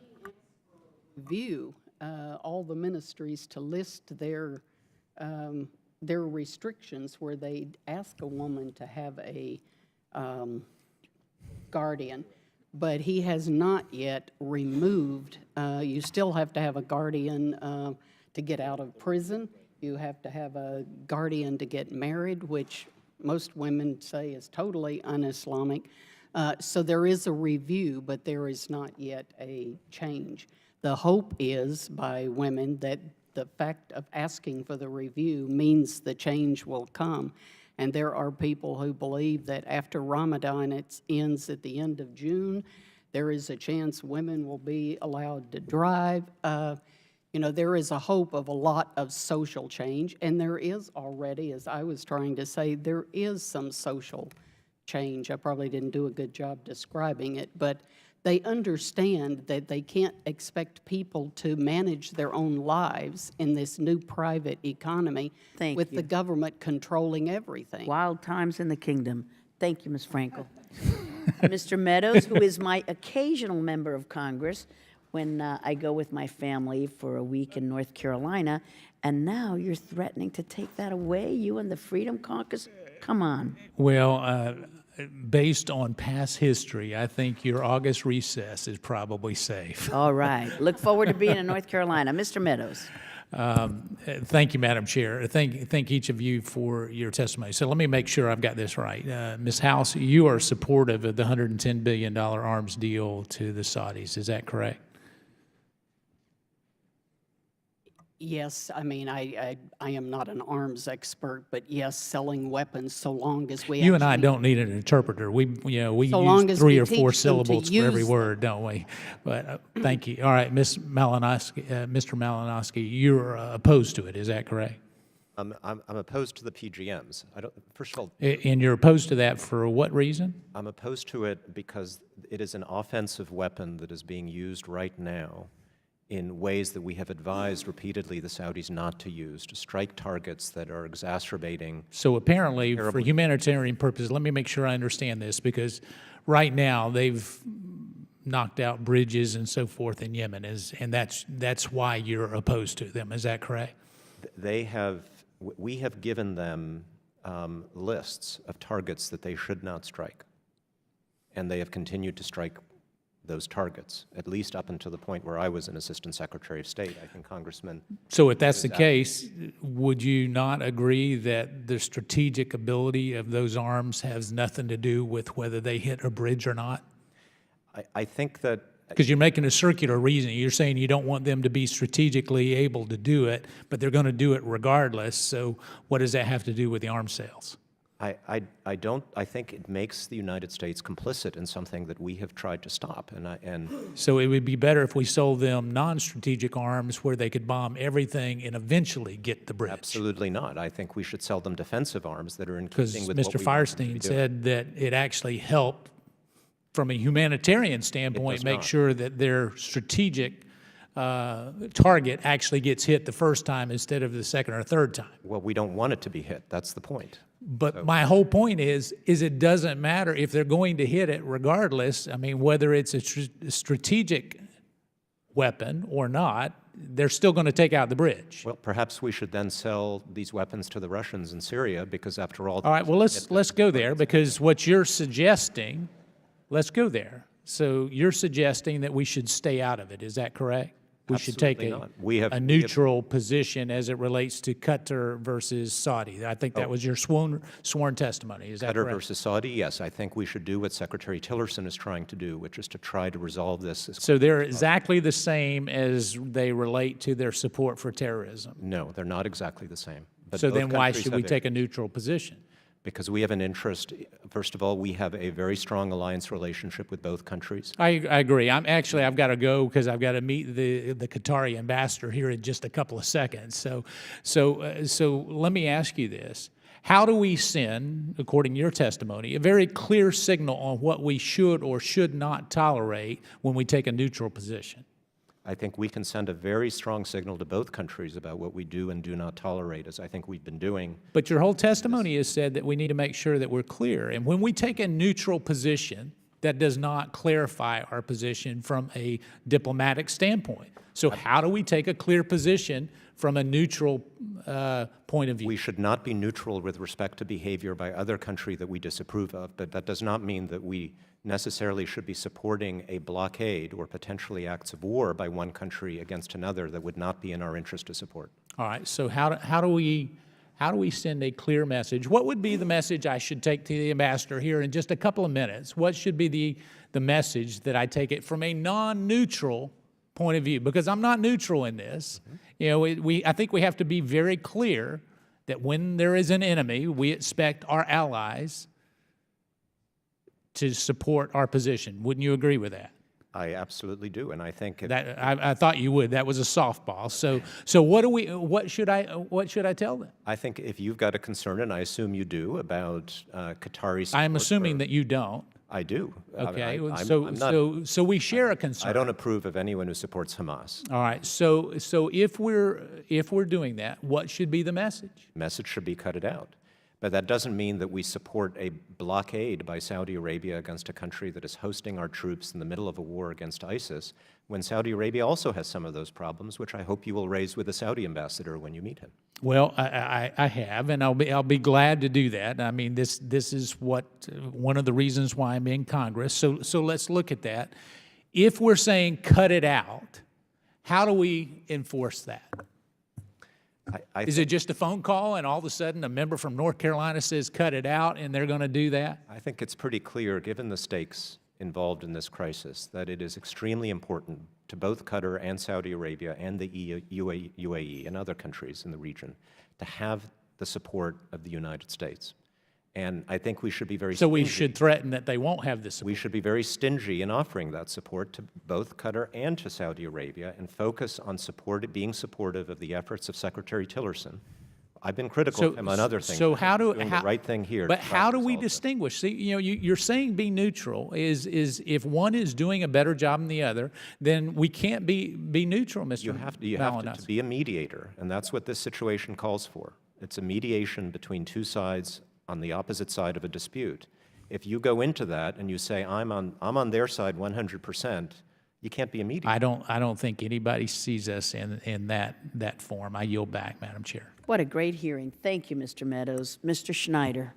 Thank you, Madam Chairman. And again, I want to thank the witnesses for your testimony, for being here, and for your work in the conversation we're having on clearly not a simple issue. I want to start, Ambassador Firestein, you say in your testimony that Saudi Arabia, I'm going to quote you, are replicating a similar hopeful moment from 8 years earlier and called a reset. Where do you see them making a mistake if you do in this hopefulness that they saw from 8 years ago? Well, I think that 8 years ago, in 2009, the Saudis, as well as many of the other states in the region, were very frustrated with the Bush administration, frustrated with the mismanagement of the Iraq invasion and occupation, as well as some of the assertions by either members of the Bush administration or those associated with them concerning a very aggressive policy of regime change, of structural political change in the region that might be imposed through force. So when President Obama came into power, there was a sense that he was going to change the approach. He made a very well-received speech at Cairo University in 2009, where he talked about a new kind of relationship between the United States and the region, where he had pledged to withdraw forces from Iraq. And so they saw that as an antidote, if you will, to the things that they disliked about the Bush administration. As we went along, some of the issues that we've discussed over the course of this hearing began to change their perception of the Bush administration. They were of the Obama, excuse me, of the Obama administration, and so the unhappiness about the way Obama was addressing things, whether we're talking about the Arab Spring, throwing Hosni Mubarak under the bus, if you will, perception that was widely held in the region, unhappy about what we were doing in Syria, unhappy, as I think Ambassador Westphal outlined, not so much about the JCPOA, but about what they saw as the failed commitment of the Obama administration to address these other issues. That was really what the problem was. It was that the Obama administration had basically said, if you support us on the JCPOA, if you go along with this, we will pledge that we will continue to take a very strong position on Iran's other activities, its expansionism, its support for terrorism, its support for a number of other things. And then they believe that the Obama administration didn't do that. So now we have a new administration in Washington, which is promising to basically return or to repair some of the things that they hated about Obama. And so we're going back to a very strong defense and security cooperation relationship. We're supporting them on Yemen. We're not going to press them on human rights. Those things make them helpful. Just because I have only limited time, I understand, if I can turn to you, Mr. Malinowski, you talk about in this reset. I suspect that some of the frustration the Saudis had with previous administrations is that we came with expectations, that we came with certain priorities and values that reflected our interests. And you've raised the concern that we're witnessing something different this time, again, from your written testimony and a policy rebalance that may not necessarily serve our national interests and may leave us with challenges. I was hoping you could expand on that a little bit. Well, I was trying to put this in a more global context. I think how we should engage with Saudi Arabia is a difficult question that we've debated within certain limits for many years. It's a close ally. We have to be engaged with them on a lot of different issues. We have concerns about some of their conduct domestically and internationally. We have to balance these things. Ambassador Firestein and I, we had dozens of conversations about this when we served. We usually agreed. Sometimes we had a different emphasis, and that's very normal. What I find very striking about the direction that the Trump administration has gone in is that it seems that the president, at least, has simply a far greater comfort level dealing with authoritarian family-run regimes in the Middle East than he does with our closest democratic allies in the world that have fought and bled with us, that share our values, that contribute everything they possibly can to our common security. And I think that contrast is what is creating questions around the world that people are wondering, what do we stand for and who do we stand with? And has that fundamentally changed? I agree with you, and I have the concern of if we don't stand by our principles and values, that people can't look to our nation and have a clear sense of who we are and what we are trying to achieve domestically and internationally. That sends very dangerous signals to the rest of the world. So I thank you for that. And I know I'm out of time, so I appreciate for the extended time.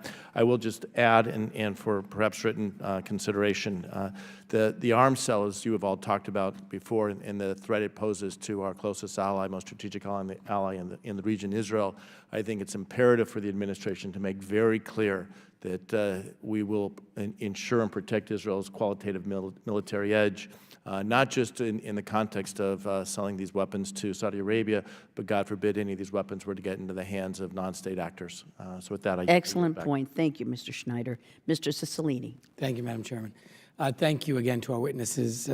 My first question, Ambassador Firestein, is what do you think is Saudi Arabia's endgame in Yemen? It doesn't seem as if they have been able to militarily prevail or been successful in bringing about a diplomatic resolution. What do you think is the end game? Well, I think that that's it's actually the big problem is that there is no clear end game. I think that the Saudis, like we, in 2015, thought that we would be able to very quickly restore stability, have the Hadi government go back to power in Sana'a, and continue the political transition there. It hasn't worked out that way. Like Ambassador Westphal, I believe that the Saudis have been looking for a political way out of this conflict for at least the last year or a year plus. They entered into a dialogue with the Houthis to try to bring the Houthis away from the Iranian relationship and to support the political dialogue. I think we were all very hopeful last summer that there was going to be a political agreement in Kuwait in the negotiations led by the UN. That failed, and we've been trying to get back to that point ever since. I still believe that the Saudis would be very interested in and would welcome a political way forward.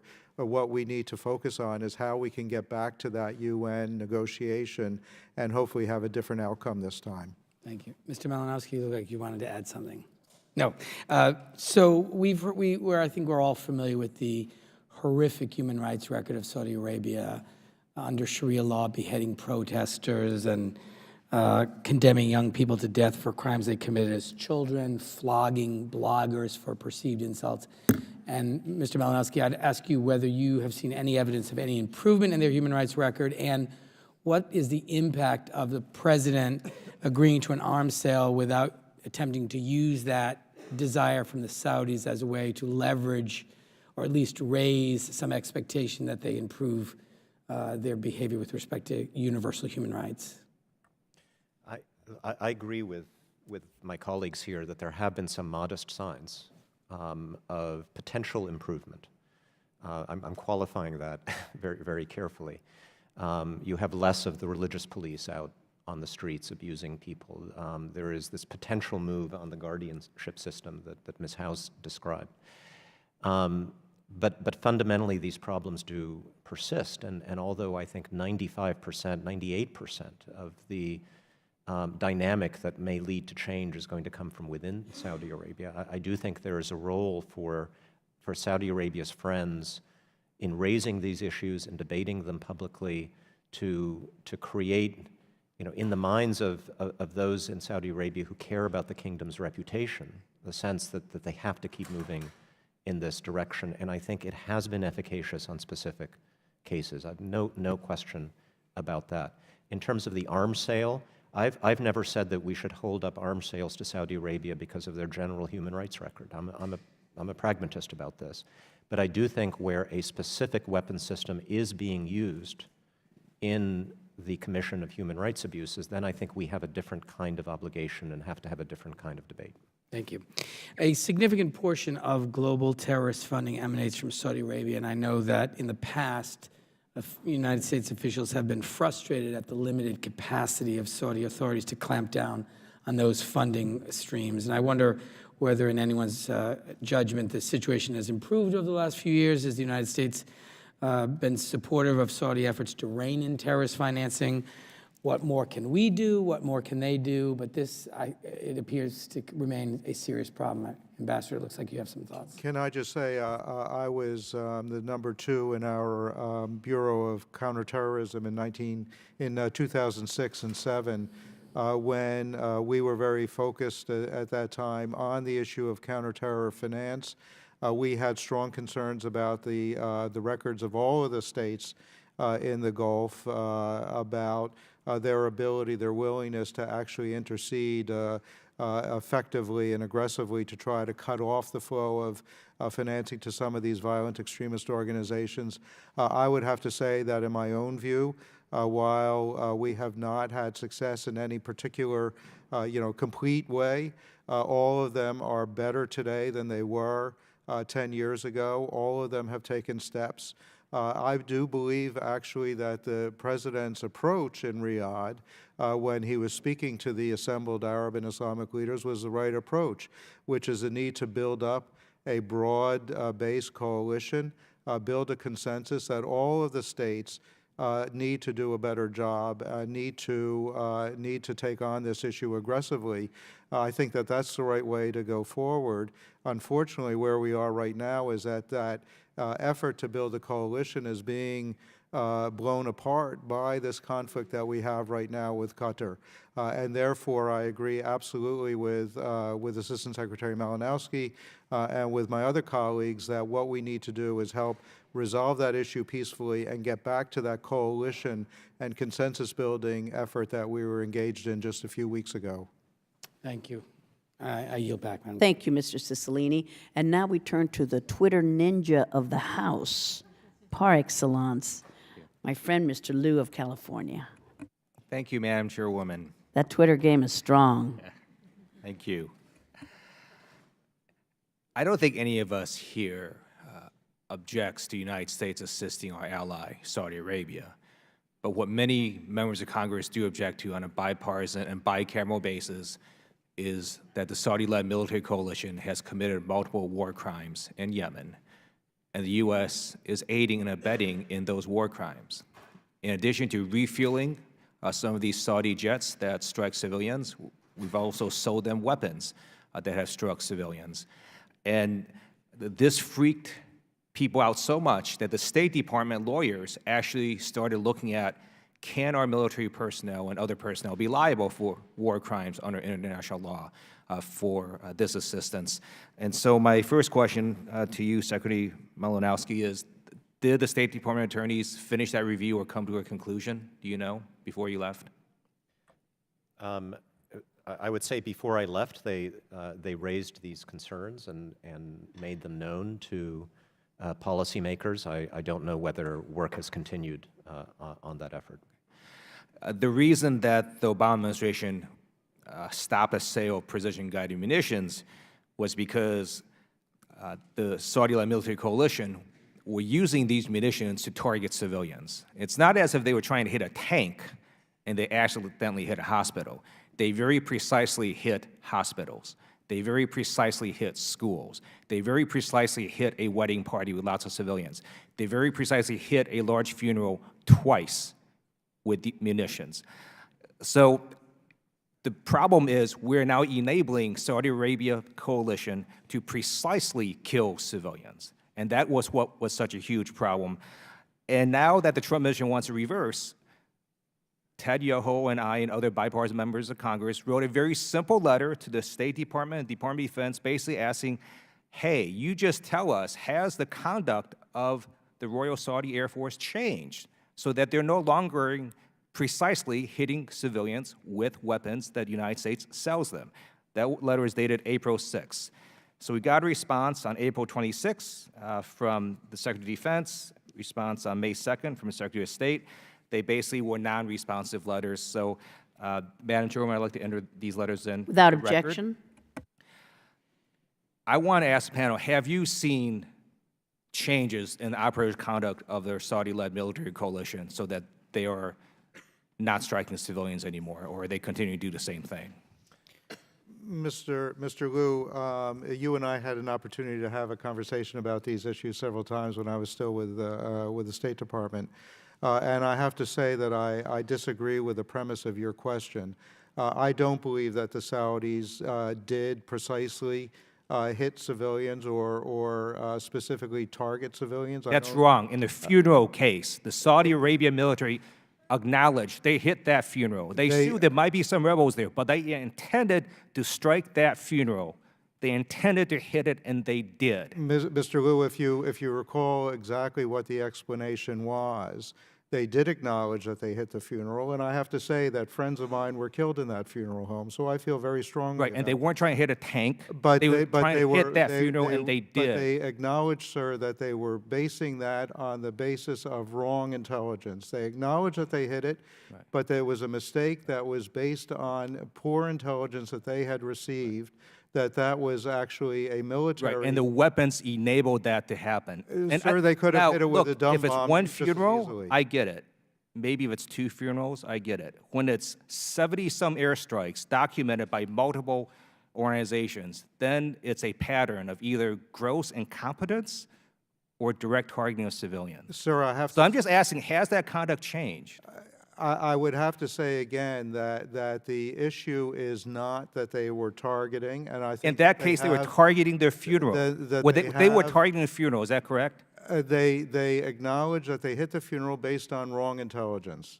So they were targeting the funeral and they hit it. But they did not realize it was a funeral. They did not target. They hit a Doctors They Without Borders targeted what hospital. they understood was a military target. They hit a Doctors with Borders hospital. They intended to hit that hospital. And I think that if you go back and look at the bipartisan investigations that have been done on many of those instances, they weren't bipartisan. They were allegations done by made, the Saudi Arabian military itself. You would see that, in fact, the situation was not the way it was portrayed in the press. And what was the bipartisan investigation you're talking about? That there is. What is the bipartisan investigation you're talking about? There is a group of people who have undertaken investigations at the behest of the Saudis, who are not Saudi, and who take a look at these things and have come back and issued reports. And those reports are available publicly. And you can see that in some of these instances, the what was considered to be a strike on a Medicine Sans Frontières hospital or other kinds of targets, that in fact there were legitimate military targets that were co-located or very nearby, and that they were not targeting these facilities, but in fact there was collateral damage from hits on legitimate targets. So this is a much more complicated. All right, so my time up. situation. So I just want to make sure that you are really saying this. You're saying the strike on a Doctors Without Borders hospital was a legitimate strike? I think that it was not a strike on a Doctors Without Borders hospital. It was a strike on a They pretty much co-located demolished military it. facility.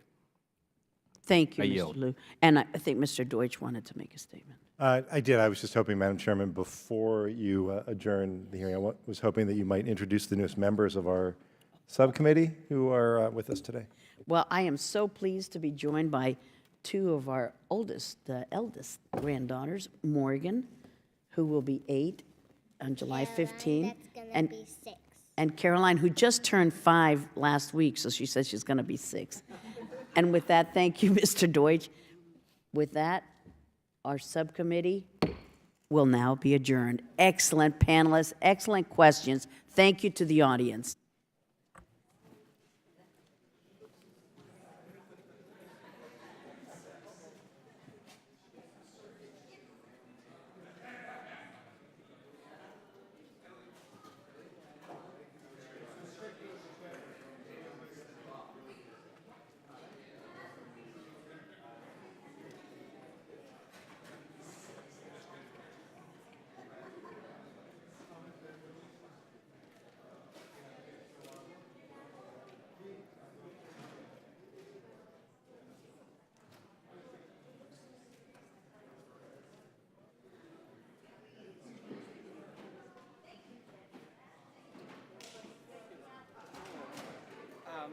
Sarah, did you grab that book? You grab both of them? Thank you.